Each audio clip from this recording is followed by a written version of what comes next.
Hoje eu tenho o prazer de fazer um bate-papo com uma pessoa que eu tenho muito respeito pelo seu posicionamento, pelos seus argumentos. Antônio Cabreira é médico veterinário, produtor rural, já foi ministro da Agricultura e permeia com muita leveza em todos os setores do agro. E como nós estamos em alta com as questões de carbono, emissão, está debatendo o crédito de carbono, como que vai ser, vai cobrar, vai receber, vai pagar, e afinal de contas, o que é o crédito de carbono, como metrificar, de onde que ele vem?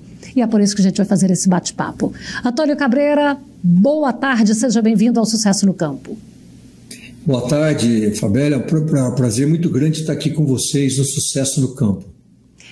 Cabreira, quando a gente fala do crédito de carbono, as pessoas, muitos produtores, ainda têm dúvida de que debate é esse, porque há algum tempo, eu confesso para você que eu não acreditei que isso aí ia seguir. Faltava um modo de metrificar isso. Eu acho que isso ainda está meio indeciso. Talvez você consiga nos explicar um pouco melhor. Mas o que é o crédito de carbono? Eu acho que antes de falarmos, Fabélia, do crédito de carbono, nós temos que entender primeiro a questão do carbono. E nesse ponto, eu entendo que muitos agricultores, o campo de uma maneira geral, às vezes fica ressabiado e com razão. E sobre isso, nós temos que... eu diria, o agro brasileiro, nós temos que contar a nossa história a respeito do carbono. Porque se nós, Fabélia, não contarmos a nossa história, alguém vai contar a nossa história aí fora, e se outra pessoa conta, vai contar com os seus preconceitos ou com a sua visão de mundo. É isso que tem acontecido a respeito do crédito de carbono, do carbono de uma maneira geral, sobre o agro brasileiro. O que se vê hoje, geralmente, é um subterfúgio, usando a expressão crédito de carbono, tentando tangenciar essa preocupação com o meio ambiente num protecionismo. Então, o que é importante? A gente recuar, dar um passo atrás e entender o seguinte: quer você goste ou não, aquilo que a gente chama de bioeconomia, ou a economia do carbono se aproximando da neutralidade, é um negócio que será muito bem-vindo para o agro brasileiro. Nós não teremos que ter medo disso. Muitas pessoas acham que isso é uma conspiração, é uma questão de elite, é uma questão dos mais ricos. Claro, há muitas preocupações erradas, mas o que nós temos que entender é que a transição energética, em algum momento, ela vai acontecer. O que ela não vai acontecer é na velocidade como alguns ativistas querem, mas é tudo aquilo que você puder fazer no intuito de ter uma economia mais amigável ao meio ambiente, isso será muito bem-vindo. E é o que eu chamo de bioeconomia. Então, eu diria que na nossa história, nós tivemos vários ciclos econômicos. Nós tivemos o ciclo, por exemplo, da cana-de-açúcar, tivemos o ciclo da borracha. Então, o agro sempre participou da história do Brasil. Mas eu diria que o ciclo da bioeconomia, que nós vamos experimentar daqui para frente, Fabiola, seria talvez muito mais importante do que todos os outros esses ciclos econômicos que aconteceram no passado. Então eu vejo na questão do carbono uma imensa oportunidade. Ou seja, essa descarbonização da economia, ela é um tremendo ganho para o agro brasileiro, que nós temos que aprender a mostrar isso para o mundo. E nós temos associar, por exemplo, a questão do carbono a coisas da nossa infraestrutura. O que o mundo procura, e nós vamos ter aqui uma busca intensa durante a COP30. Quais são os países que vão apresentar alguma alternativa de descarbonização da economia? Ou seja, qual é o projeto que hoje você tem, algum país no mundo, que possa apresentar de forma concreta uma redução nas emissões do CO2? Quer ver como eu posso associar isso como algo como nós, agricultores, estamos precisando? A Ferrogrão. Não existe hoje nenhum projeto no mundo, ambientalmente falando, em ser mais amigável do que a Ferrogrão. Por quê? Porque os estudos indicam que a construção da Ferrogrão ela vai reduzir a emissão de CO2 em 77%. Então nós começamos o programa hoje no Sucesso no Campo falando do carbono.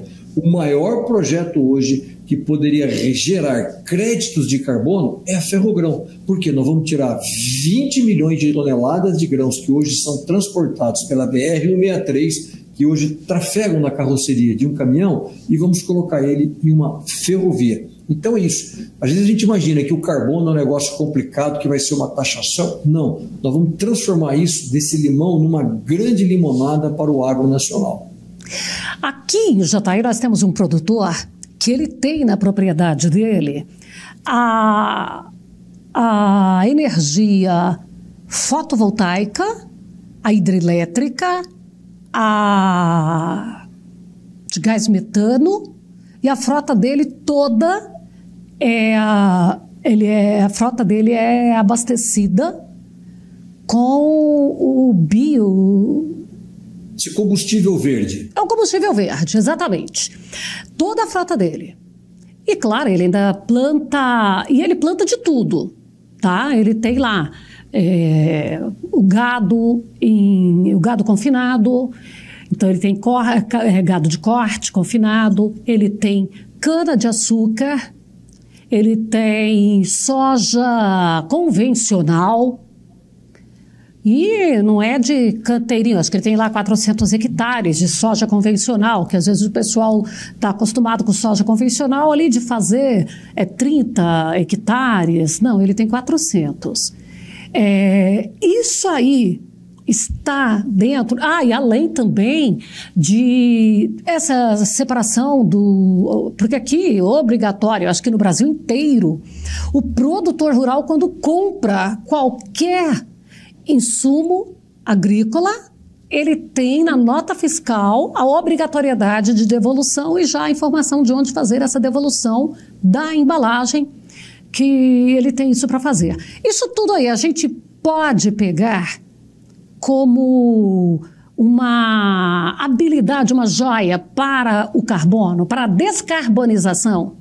Sim, sim. É isso que eu estava dizendo. Nós temos que aprender a contar a nossa história, porque nós não estamos contando, nós produtores, quem está contando é alguém, algum ativista, algum pagodeiro, algum jornalista. Então, nós precisamos contar. Esse exemplo que você citou dessa fazenda, e aí você tocou, por exemplo, na reciclagem das embalagens vazias. O Brasil é o país que mais recicla embalagens vazias, mais de 90%. Nem os Estados Unidos e nem os países escandinavos se aproximam disso. E nós temos uma série de outras, nós somos a maior reserva florestal do mundo, somos o único país que tem um código florestal com a reserva legal e com as áreas de APP. Nós utilizamos apenas 8% em média para a agricultura de todo o nosso território nacional. Temos o único programa de agricultura de baixo carbono do mundo, ou seja, o nosso financiamento já está atrelado a essa preocupação de baixo carbono. Nós temos aí, isso que você colocou, nós temos o maior programa de substituição do combustível fóssil do mundo. É importante a gente dizer o seguinte, você começou dizendo a energia solar, a energia fotovoltaica. O que é o biocombustível? O biocombustível, ele é nada mais, nada menos do que você capturar, armazenar e distribuir a energia solar. Porque através da energia solar você cria fotossíntese na cana. Nós temos aí o nosso etanol, que é o maior programa de biocombustível do mundo, ou você tem o nosso programa de biodiesel. Eu visitei agora também recentemente uma fazenda no interior do Mato Grosso, uma fazenda do grupo Amage, onde 100% das máquinas, desde a colhedeira, dos tratores que estavam plantando o milho safrinha, desde os distribuidores de fertilizantes, as pá carregadeiras que movimentavam os bags na fazenda, 100% das operações eram trabalhadas com 100% de biodiesel. Ou seja, olha que coisa interessante, essa fazenda ela produz a soja, essa soja ela é esmagada, se produz o biodiesel que retorna como combustível daquela fazenda. Então é uma fazenda 100% verde.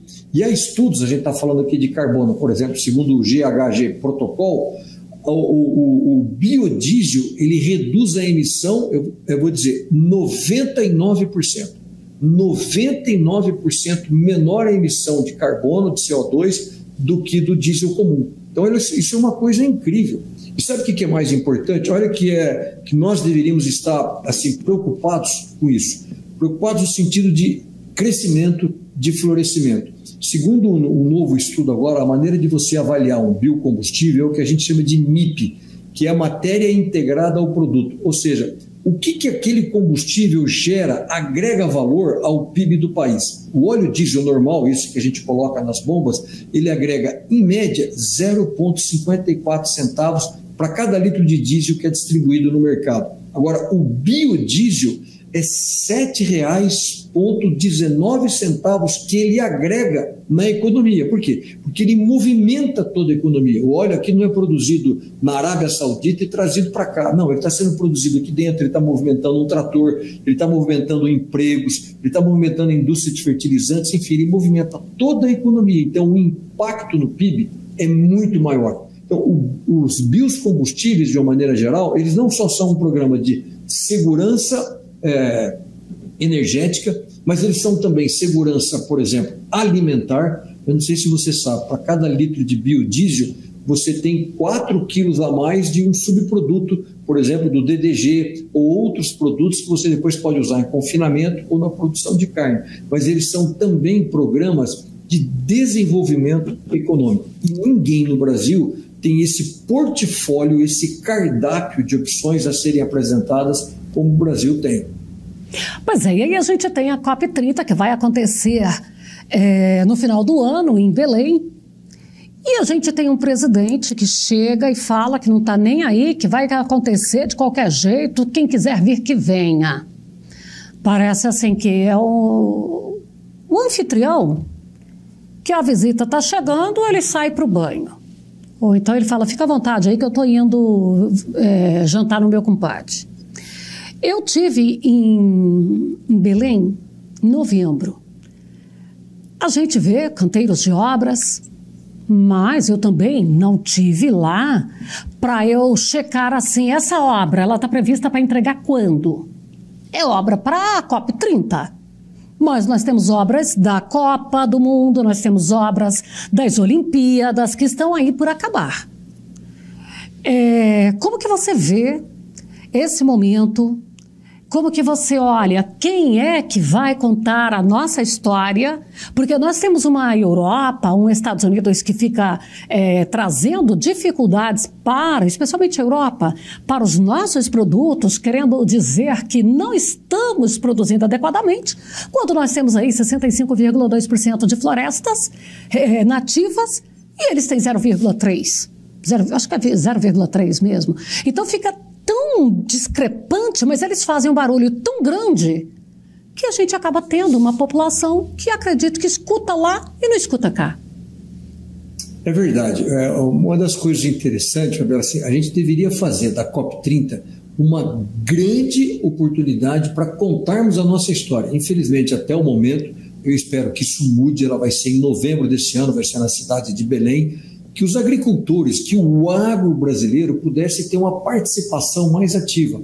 Porque, insistindo, ninguém no mundo tem algo para entregar como o agro brasileiro tem no que diz respeito a mudanças climáticas, a qualquer tema que você possa discutir na COP30. Até porque, uma ironia, as duas últimas COPs, a COP28 e a COP29, elas foram feitas em países que vivem essencialmente do petróleo. Pela primeira vez, uma COP está sendo feita num país que tem o maior programa de biocombustíveis do mundo. Então, a COP29, o presidente da COP29 disse, olha, o petróleo é uma bênção de Deus. Talvez aqui a gente pudesse dizer, olha, o etanol, o biodiesel, o agro é uma bênção de Deus, onde a gente pode produzir alimentos, a gente pode produzir energia de uma forma sustentável. Então, eu acho que o que falta aí é um convite, o governo abrir a oportunidade para que o agro possa participar. Até agora você tem aí diversas entidades, mas o agro brasileiro, de uma forma efetiva, ele ainda, infelizmente, não está participando da COP30. E a profunda ironia que os maiores problemas que você pode ter hoje, por exemplo, vai ser em novembro em Belém, e essas regiões, as capitais do norte hoje, são as capitais que têm um menor índice de saneamento básico do Brasil. Então, até uma ironia você realizar um evento desse porte nessas capitais. Por que eu estou dizendo isso? Porque deveria ser um momento até não tanto de olhar para a floresta amazônica, mas por aqueles mais de 20 milhões de brasileiros que vivem naquela região e que não têm acesso a uma água potável, que não têm acesso ao esgoto. Então deveria ser uma oportunidade para esse tipo de discussão, porque a gente pensa que a COP deveria ser só sobre o agro. Não, deveria ser sobre saneamento básico, sobre uma vida digna para aqueles brasileiros que lá vivem. Eu espero que, sinceramente, isso mude e que essa visão a respeito do agro, a COP30 poderia ser uma grande oportunidade. Repetindo, infelizmente, até o momento, isso não tem acontecido. Eu citei aqui o exemplo, por exemplo, de máquinas funcionando com 100% de biodiesel. Você citou essa fazenda aí no estado de Goiás. São esses exemplos que o Brasil poderia mostrar ao mundo na COP30, que a gente já pratica, que a gente já... Hoje, se você tiver, por exemplo, dentro das grandes economias, se tiver um colapso na produção de petróleo, o único país que praticamente vai continuar se movendo, mantendo a sua mobilidade, é o Brasil. Por quê? Porque nós temos o biodiesel e temos o etanol. Nenhum outro país no mundo tem isso. E só para você ter uma coisa interessante, eu recentemente, vou contar aqui rapidamente algo, eu estive em Cabo Verde. Eu achei interessante, quando eu estava visitando algumas fazendas lá em Cabo Verde, eu estava andando numa van elétrica. E aí o motorista todo assim, orgulhoso, falando, olha, Cabo Verde está preocupado com as questões climáticas e tal, e esse carro aqui é elétrico. E foi interessante que ele foi falando, de repente eu virei para ele e falei assim, mas de onde está vindo essa eletricidade que está abastecendo esse carro? Aí a gente estava passando em frente a uma central termoelétrica, ou seja, uma central movida a diesel para gerar a eletricidade, para gerar para aquele carro. Então eu perguntei para ele, então na realidade esse carro, ele não é um carro elétrico, ele é um carro movido a diesel. Ele pode até ser elétrico aqui no pneu, mas se você pegar da origem dessa eletricidade, ela vem do diesel. E a ironia é que todo esse projeto, mais de 50 milhões de dólares, foi bancado pela AGIS, que é a Agência Alemã de Cooperação Internacional, que aliás é uma agência que vive financiando ONGs aqui no Brasil que atacam ao agro brasileiro. Inclusive, eu acho que a diplomacia brasileira deveria fazer um anúncio ou uma pressão sobre a Alemanha e dizer, olha, não tem cabimento vocês usarem diesel para produzir energia para gerar mobilidade através de um veículo elétrico. Aliás, uma ironia, eles estão tirando esse diesel da África, onde você tem quase 1 bilhão de pessoas que ainda não têm eletricidade nas suas casas. Então, esse diesel poderia ter ficado lá para gerar energia para as pessoas e não para carro. Mas a minha grande pergunta é, por que a Alemanha, que conhece o que a gente faz aqui, por exemplo, com o etanol, por que não mandam etanol para lá, para que esses carros sejam movidos a etanol em Cabo Verde? E olha, não precisa ficar muito longe. Infelizmente, isso acontece, por exemplo, em Fernando de Noronha. A nossa ilha aqui paradisíaca, visitada por tantos turistas, está tendo um programa de incentivo ao carro elétrico. Um carro elétrico também movido a energia gerada a diesel. Por que não por carros movidos a etanol? A gente leva o etanol do continente para a ilha. Então, eu estou dizendo, a gente precisa contar a nossa história da maneira correta para que as pessoas entendam a contribuição do agro na descarbonização da economia.